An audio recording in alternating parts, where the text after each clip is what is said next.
মৃত ব্যক্তিকে স্বপ্নে দেখলে কি হয়?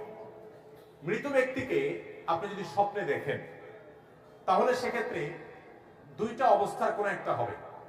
আপনি হয়তো আপনার মৃত ব্যক্তি, নিকট আত্মীয়, বাবা মা বা কাছের কেউকে দেখেছেন, দেখার পর আপনার মধ্যে অস্থিরতা কাজ করছে, তিনি কষ্টে আছেন এমনটি বোঝা যাচ্ছে।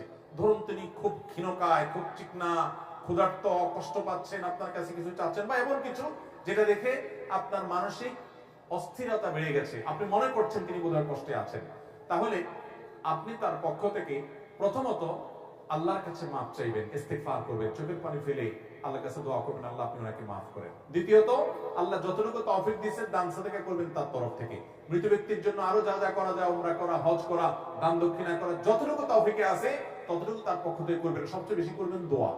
আর যদি তাকে স্বপ্ন দেখার পর আপনার মধ্যে এরকম কোনো ফিলিংস না হয়, বরং মনে হচ্ছে না তিনি ভালো আছেন, হাসি খুশি এরকম কিছু, তাহলে আল্লাহর কাছে শুকর আদায় করবেন, সুধারণা করবেন হয়তো তিনি ভালো আছেন। কিন্তু খবরদার, আপনার স্বপ্ন কখনো ইসলামের দলিল না।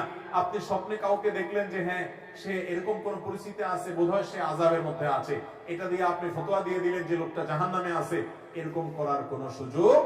কারণ আলামুল গায়বের বিষয় একমাত্র আল্লাহ ভালো জানেন, আমরা ধারণা করতে পারি মাত্র। আপনার ধারণা কোনো কিছুকে প্রমাণ করবে না, বিধায় এই বিষয়ে সাবধান থাকতে হবে। তবে হ্যাঁ, মুর্দার জন্য আপনাদের সবসময় দোয়া করা উচিত।